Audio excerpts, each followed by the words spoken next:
Siya na po aking ulo. Magandang umaga mga kapatid dito sa chapel at sa mga bahay-bahay. Magandang umaga at pagpalain tayo ng Panginoon. Ito pong araw ng linggo, ang araw na ating pong pagkakatipon.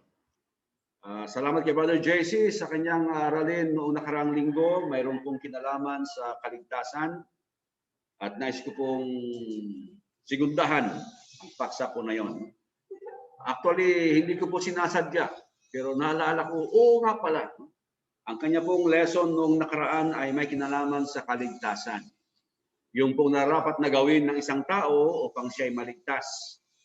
At kung inyo pong maalaala, ang tao ay kinakailangan niyang makinig sa aral ng Diyos, sa mga nasusulat sa Biblia, at kailangan niyang sumampalataya sa kanyang napag-aralan o narinig mula po sa aklat ng Diyos. At kailangan niyang pagsisihan ang kanyang mga kasalanan, ipahayag ang kanyang pananampalataya at tuluyang mabautismuhan. Ngayon po naman ating papaksahin ang Ebanghelyo ay napapanahon. Mayroon po kinalaman sa lesson ni Brother Jesse noong nakaraang linggo. Sapagkat ang Ebanghelyo po ay ang kapangyarihan ng Diyos sa pagliligtas. So tingnan po natin kung paano na mayroon po koneksyon ang aral ng nakaraang linggo at saka itong Ebanghelyo na ating pong tatalakayin. Ang Ebanghelyo po ay mababasa natin sa unang Korinto 15:1 hanggang 4. At ang Ebanghelyo ayon po sa unang Pedro 1:25. Ang sabi ni Apostol Pedro, ngunit ang salita ng Panginoon ay nananatili magpakailanman. Ang salitang ito ay ang magandang balitang ipinangaral ko sa inyo. So magandang balita, ang Ebanghelyo. Ang ibig kong sabihin kasi ng Ebanghelyo, galing po sa dalawang Gregong salita, nang ibig sabihin ay magandang balita. Sabi ni Apostol Pedro ay ipinangaral ang magandang balita. At ganoon din ang ginawa ni Apostol Pablo sa mga naging Kristiyano sa Korinto. Unang Korinto Kapitulo 15, 1 hanggang 4, nasusulat, ngayon pinatatalastas ko sa inyo mga kapatid, ang Ebanghelyo o ang magandang balita na sa inyo'y aking ipinangaral, na inyo namang tinanggap, na siya naman ninyong pinananatilihan, sa pamamagitan naman nito'y ligtas kayo, kung matyaga ninyong iingatan ang salitang ipinangaral ko sa inyo, maliban na kung kayo'y nagsisampalataya ng walang kabuluhan, sapagkat ibinigay ko sa inyo una sa lahat, ang akin namang tinanggap na si Kristo ay namatay dahil sa ating mga kasalanan, ayon sa mga kasulatan, at siya'y inilibing, at siya'y muling binuhay ng ikatlong araw, ayon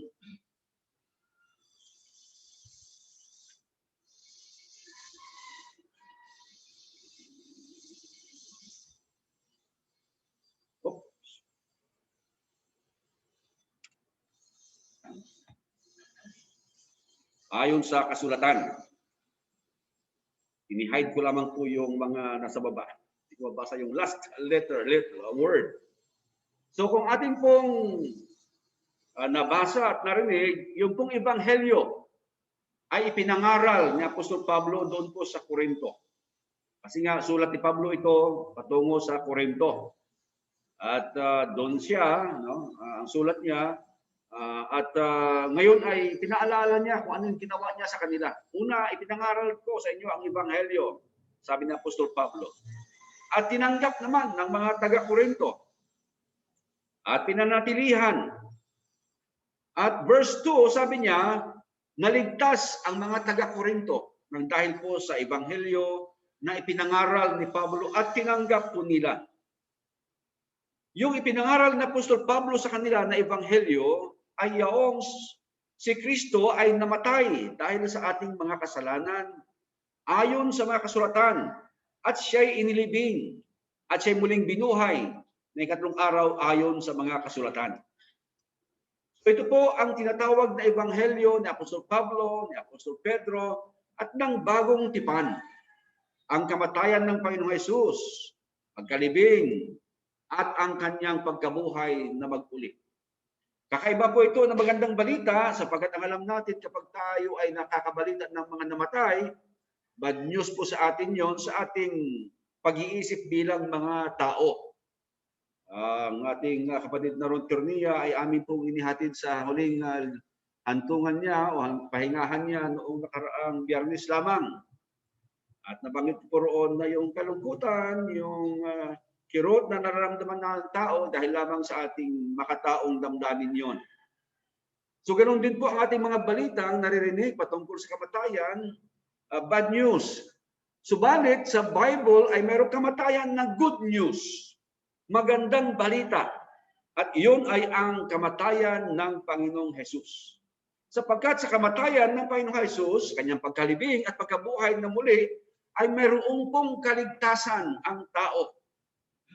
Kaya sa ating pong mga kaibigan, nakakakilala, na hindi pa tiyak sa kanilang kaligtasan, nais ko pong pansinin niyo itong ating aral ngayon. Ating pong pag-aralan ang patungkol sa Ebanghelyo. Ayon po sa Roma 1:16, ito po yung kapangyarihan ng Diyos sa pagliligtas. Sa makatwid, kung wala po ito, walang pagliligtas. Sabi ni Pablo, sapagkat hindi ko ikinahihiya ang Ebanghelyo. Sapagkat siyang kapangyarihan ng Diyos sa ikaliligtas ng bawat sumasampalataya, unay sa Hudyo at gayon din sa Grego. Ganito po kahalaga ang Ebanghelyo sa makatuwid. Ito yung kapangyarihan ng Diyos sa pagliligtas.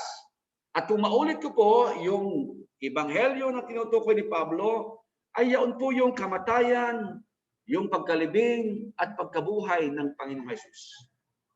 At upang ma-emphasize po natin kung gaano kahalaga itong Ebanghelyo, 2 Thessalonians chapter 1 verse 8, ay sinasabing ang mga hindi tatalima sa Ebanghelyo ay paghihigantihan ng Diyos o ng Panginoong Hesus sa kanyang pagbabalik.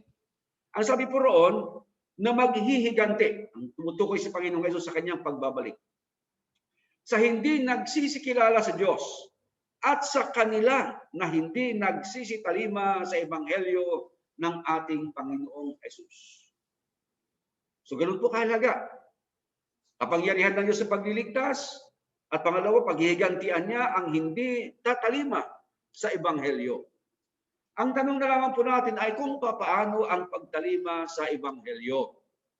Dito po sa ating illustration ay ating makikita ang kamatayan ng Panginoong Hesus, ang kanyang pagkalibing at ang kanyang pagkabuhay na muli. Ang sagot po sa tanong na kung paano ang pagtalima sa Ebanghelyo ay ating mababasa sa Roma 6:3 at 4. O hindi ba ninyong nalalaman na tayong lahat na mga nabautismuhan kay Kristo Jesus ay nangabautismuhan sa kanyang kamatayan? Tayo nga'y nangalibing nakalakip niya sa pamamagitan ng bautismo sa kamatayan. Na kung paanong si Kristo ay nabuhay maguli sa mga patay sa pamamagitan ng kaluwalhatian ng Ama, ay gayon din naman tayo'y makalalakad sa panibagong buhay. Mapansin po natin, maunawaan po natin, pamamagitan ng bautismo, ang tao ay tumatalima sa Ebanghelyo, sa kamatayan, pagkalibing at pagkabuhay ng Panginoong Hesus. At katulad po ng nasa illustration po natin, makita niyo po ang larawan ng isang tao sa paghahanda niya na siya ay mailibing sa tubig. Ay namamatay siya sa kanyang kasalanan. At sa kanyang pagkalubog sa tubig, siya ay nalilibing, nakalakip ng Panginoong Hesus. At sa kanyang pag-ahon sa tubig, siya ay nagkaroon ng buhay na panibago o ang resurrection mula sa kamatayan sa kasalanan. So, pamamagitan po pala ng bautismo sa tubig, no? Ang pagtalima ng tao sa Ebanghelyo. Mabasa yan sa Roma 6:3-4. At kung bakit natin sinasabi na bautismo sa tubig ang tinutukoy, ay sapagkat ito ang ginawa ng mga naging Kristiyano. Ito ang ginawa ng mga naligtas sa aklat ng mga gawa. At tulad ng eunuko o ng bating na nasusulat sa Gawa 8:35-39. At binuka ni Filipe ang kanyang bibig at pagpapasimula sa kasulatang ito, ay ipinangaral sa kanya si Jesus. Yung kanya po ay tumutukoy doon sa bating. Nakasakay po sila sa karwahe, galing po sila ng Jerusalem, pauwi na ng Ethiopia, at nagbabasa po itong bating na ito sa aklat ng Isaias. At nung unang pagbabasa niya, hindi po niya maintindihan ano ang kanyang binabasa. At ang Espiritu ay pinuntahan si Felipe at sinabi sa kanya, puntahan niya yung bating at turuan niya. At mula sa binabasa ng bating sa Gawa Kapitulo 8 o bahagi ng Isaias, ay ipinaliwanag ng Panginoong Hesus, ipinangaral ng Panginoong Hesus. Napansin nyo sa verse 35, ipinangaral sa kanya si Jesus. Di nga ba ang kamatayan, pagkalibing, pagkabuhay na muli ng Panginoong Hesus? Ito po ang ating tinutukoy. Kung sino ang Panginoong Hesus, ano ang mga pagpapala na nasa kanya, paano tatanggapin ang mga pagpapala. Marahil yan po naging paksa ni Felipe na pinag-aralan nila nitong eunuko. Mapansin po niyo mga kapatid, hindi sinabi na tinuruan ni Felipe ng tungkol sa bautismo, yung bating. Wala, no? Ang ipinangaral niya ay ang Panginoong Hesus. Ang Panginoong Hesus, no, ay masasabi natin na siya ang pinakasentro ng bagong tipan o ng buong aklat ng Biblia. Siya po kasi ang namatay, ang nalibing, ang nabuhay na muli. At sinasabi po ng verse 36, at sa pagpapatuloy sa daan ay nagsidating sila sa dakong may tubig. At sinabi ng bating, narito ang tubig. Ano nakahadlang upang ako ay mabautismuhan? Kaya bautismo sa tubig ang tinutukoy. Nang makita niya yung tubig na literal, sabi niya, ayun ang tubig. Anong nakakadlang upang ako ay bautismuhan? At sinabi ni Felipe, kung nananampalataya ka ng buong puso ay mangyayari. At sumagot siya at sinabi, sumasampalataya ako na si Jesucristo ay anak ng Diyos. At ipinag-utos niyang itigil ang karo at sila kapwa lumusong sa tubig. Si Felipe at ang bating at kanyang binautismuhan siya at nang magsiahon sila sa tubig ay inagaw si Felipe ng Espiritu ng Panginoon. So yung pong bautismo na sinasabi po ng Roma 6:3-4 kung saan ang tao ay namamatay, nalilibing, no? At nabubuhay na muli, ay yun po ang bautismo sa tubig at hindi po ang ibang uri ng bautismo na tinutukoy po sa bagong tipan. Ito po ang paglalarawan na muli. Yung pong mas dark na blue ay nagsasagisag ng tubig. At dito po nalilibing ang isang tao na nais na maligtas sa pamamagitan ng Ebanghelyo. Una, namamatay siya sa kanyang kasalanan at nalilibing.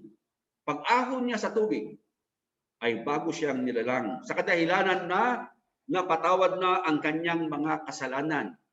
Sabi po kasi ng Gawa 2:38, magsisi at magbabautismo ang bawat isa sa inyo sa pangalan ni Jesucristo sa ikapagpapatawad ng inyong mga kasalanan. Sabi na niya kay Apostol Pablo, tumayo ka, magpabautismo ka at hugasan mo ang iyong mga kasalanan. Kaya sa bautismo, ginagamit ng Diyos ang tubig na ito upang maligtas ang tao mula sa kanyang mga kasalanan. At pag-ahon niya sa tubig na yan ay bagong nilalang ang turing po sa kanya. Ito pong tinatawag na kapanganakan na muli. 1:3 at 5. Sapagkat sa kapanganakan na muli ay bagong nilalang ang tao. At ang sabi ng Pablo, ang mga nasa kay Kristo, mga ibinihis ang Panginoong Hesus sa pamamagitan ng bautismo, sila ay nasa kay Kristo at ang sino mang nasa kay Kristo ay mga bagong nilalang. 2 Korinto 5:17. Ito po ang kahalagahan ng bautismo sa tubig. Doon namatay tayo kay Kristo, nailibing tayo na kalakip ni Kristo at nabuhay na mag-uli tulad ni Kristo. Pansinin po ninyo, hindi po ito winisikan ng tubig. Hindi rin po ito binuhusan ng tubig. Kaya yung tinanggap ng mga tao noong maliliit pa sila, no? At ang sabi sa kanila ay bautismo ang turing doon. Kung Biblia po ang magsasabi, hindi po. Yun po ay isang seremonya na mula po sa tao. Ang sinasabi ng Bible ay lubog sa tubig ang bautismo.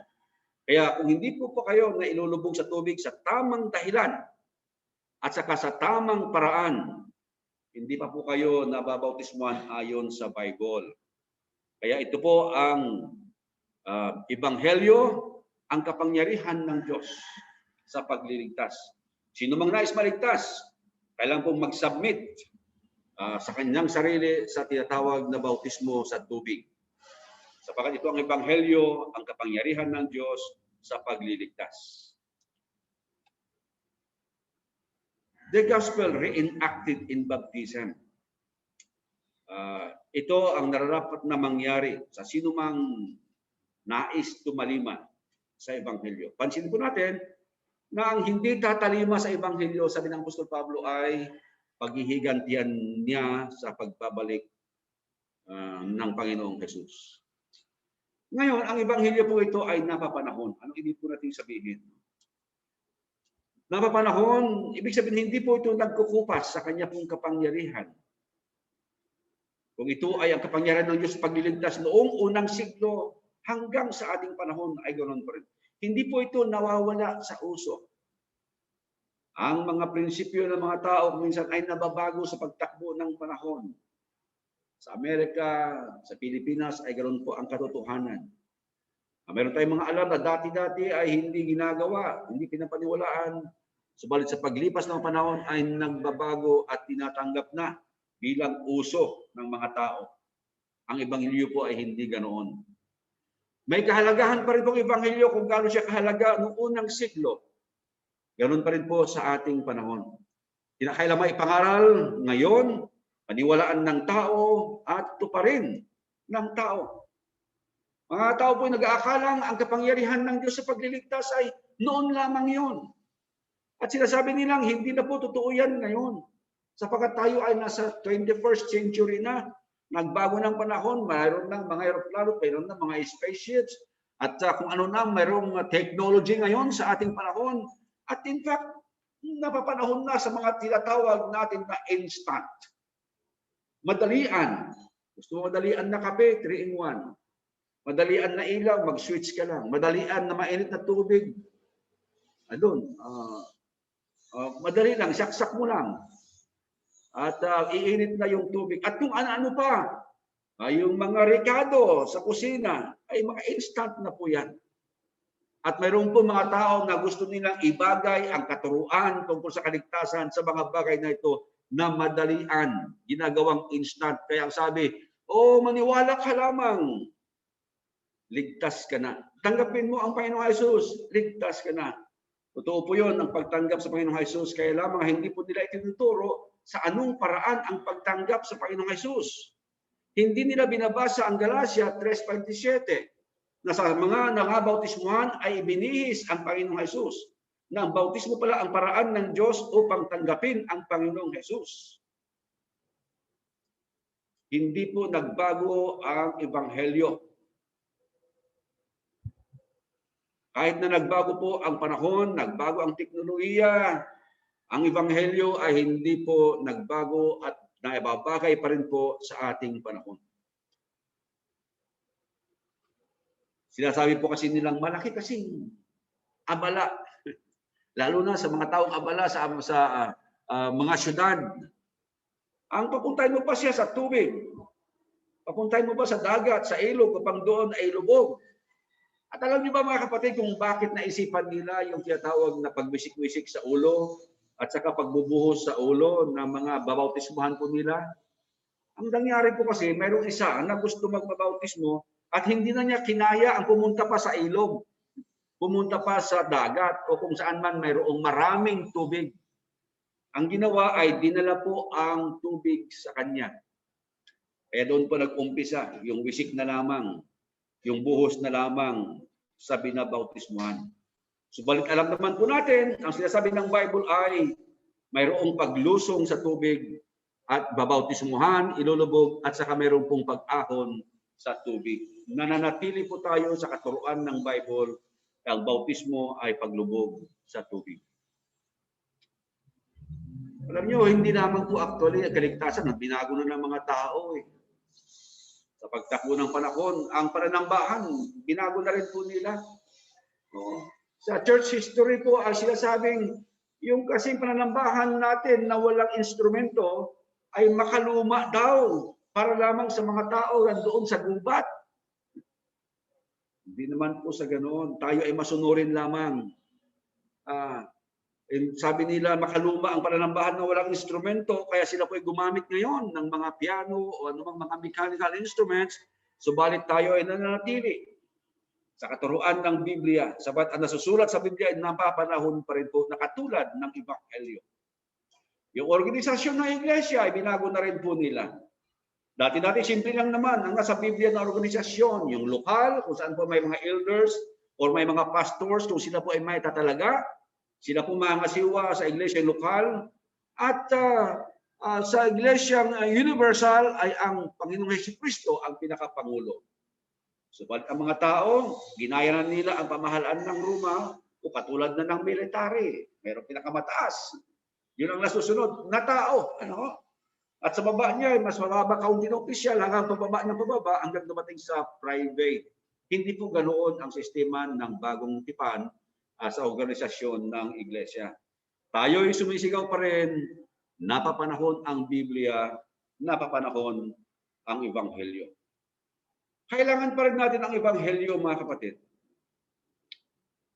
Ebanghelyo pa rin po ang kapangyarihan ng Diyos sa pagliligtas. Ano man pong kalagayan ng tao ngayon, ang Ebanghelyo ang magliligtas po sa kanya kahit na nito pong 21st century.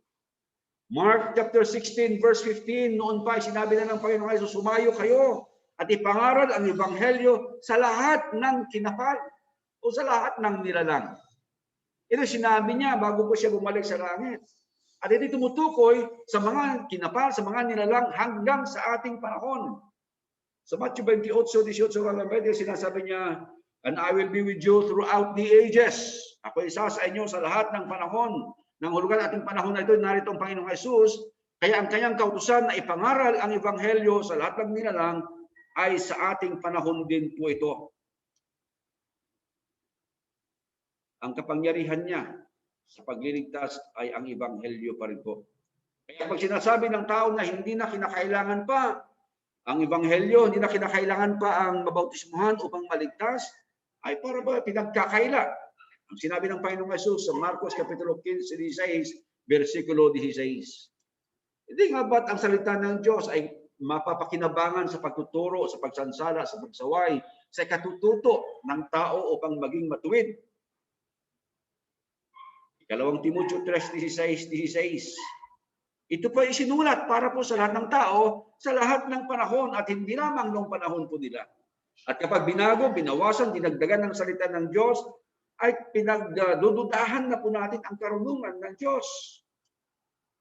Ikalawang Timoteo 4:2, ipangaral mo ang salita, magsikap ka sa kapanahunan, at sa kapanahunan, sumawata ka, sumaway ka, mangaral ka, may buong pagpapahinuod at pagtuturo. Ang kanyang salita, anumang panahon, ay nararapat kong ituro. Noon man, hanggang sa ating panahon, ay ito ang nararapat na marinig ng mga tao. Ang kanyang salita na mas matalas pa kaysa alinmang tabak na may 2 taling, bumabaon hanggang sa paghihiwalay ng kaluluwa at espiritu, ng mga kasukasuan at ng utak at madaling kumilala ng mga pag-iisip at mga haka ng puso. Yan po ang salita ng Diyos. Totoo noon, totoo pa rin po hanggang ngayon. Ang Ebanghelyo ay napapanahon dahil ang kasalanan ng tao noon at ngayon ay wala pong pinag-iba. Ang tao noon at tao ngayon ay ganun pa rin po. Magsimula po tayo sa mga dahilan na siya po nagkakasala. Unang Juan 2:16. Sapagkat ang lahat na nasa sanglibutan, ang masamang pita ng laman at ang masamang pita ng mga mata at ang kapalaluan sa buhay ay hindi mula sa Ama kundi sa sanglibutan. Ito po ang dahilan bakit nagkakasala ang tao. Masamang pita ng laman, ng mata, at kapalaluan sa buhay. Krimen, kasamaan, kalayawan. Madaling ating tandaan sa KKK. At mula pa sa panahon ng mga magulang, ayan na po ang suliranin ng tao. At saka si Eva, paglabag sa utos ng Diyos. Si Cain at Abel ay ganoon din ang paglabag. Mga tao panahon ni Noe, ayon sa Genesis 6:5, ang buong haka ng pag-iisip ng kanyang puso ay pawang masama lamang na parati. Naging dahilan upang magpapasi ang Diyos na linisin niyang mundo sa pamamagitan ng baha. O panahon ni Moises, hindi ka ba binigay ang 10 kautusan? At kung ating pag-aralan po ang 10 kautusan, ito ay tumutukoy sa mga kasalanan ng tao o pagbabawal sa mga tao na gawin ang paglabag sa kautusan ng Diyos. At panahon ng Kristiyano, panahon po natin, sa maraming mga talata ay ganoon pa rin po ang kasalanan ng tao noon at saka hanggang ngayon. Hayag ang mga gawa ng laman sa mga mga ito, pakikiapid, karumihan, kalibugan, pagsamba sa Diyos-Diyusan, pangkukulam, mga pagkakaalitan, mga pagkakampi-kampi, mga pagkakabahagi, mga higwang pananampalataya, mga kapanaghilian, mga paglalasing, mga kalayawan, at ang mga katulad nito. Tungkol sa mga bagay na ito ay aking pinapaunang ipaalaala sa inyo, tulad sa aking papaalaala ng una sa inyo, na ang mga nagsisigawa ng gayong mga bagay ay hindi magsisipagmana ng kaharian ng Diyos. Unang Korinto 6:9-10, o hindi ba ninyo nalalaman na ang mga liko ay hindi magsisipagmana ng kaharian ng Diyos? Huwag kayong padaya kahit ang mga mapakyapid, ni ang mga mananamba sa Diyos-Diyusan, ni ang mga mangangalunya, ni ang mga nangbababae, ni ang mga mapakyapid sa kapwa lalaki, ni ang mga magnanakaw, ni ang mga masasakin, ni ang mga maglalasing, ni ang mga mapagtungayaw, ni ang mga manlulupig ay hindi mga mamana ng kaharian ng Diyos. At kung saan sila tutungo pagkatapos ng mundo ito, Apokalipsis 21:8, ngunit sa mga duwag at sa mga hindi mananampalataya at sa mga kasuklam-suklam at sa mga mamatay tao at sa mga mapakyapid at sa mga manggagaway at sa mga mapagsamba sa Diyos-Diyusan at sa lahat ng mga sinungaling, ang kanilang bahagi ay sa dagat-dagatan nagdiningas sa apoy at asupre na siyang ikalawang kamatayan. Ang tao noon, tao ngayon ay ganoon pa rin po ang kanyang mga nagagawang kasalanan. Kaya kailangan pa rin po niya ang kaligtasan, ang ebanghelyo na siyang kapangyarihan ng Diyos sa kaliligtas ng bawat sumasampalataya, unay sa Hudyo at gayon din sa Grego. At dahil po sa ito, ang katotohanan, mga kapatid, ng ebanghelyo ay napapanahon. Kailangan nating ipangaral ito. Ipaalam ito sa mga tao. Hindi natin pwedeng itago ito, gawing sikreto, o kaya ay atin-atin lamang ito. Binigyan pa tayo ng mga pagkakataon sa taong ito, kalawang buwan na ng taong 2021. Ang hamon ko po ay magkaroon tayo ng programa, plano, kung paano po natin may pangaral ang salita ng Diyos bilang kongregasyon, bilang individual, atin po itong ibahagi. Sapagkat dito po nakasalalay ang kaligtasan ng mga tao. So mga kapatid, hindi po nawawala sa uso ang salita ng Diyos. Hindi po nawawala sa uso ang ebanghelyo. Ito ang kapangyarihan ng Diyos sa pagliligtas noon at saka hanggang ngayon. Ito po ay nakita natin sa bandang Montalban. Karang linggo po ay nandun kami, kaya absent po kami rito. Tumulong po kami sa pagtuturo. Sabado ay nakatatlo po tayo ng Bible study, nakadalawa, pangatlo araw ng linggo. At alam niyo po, bago natapos ang araw ng linggo ay mayroong, ilan nga ba yun? 10.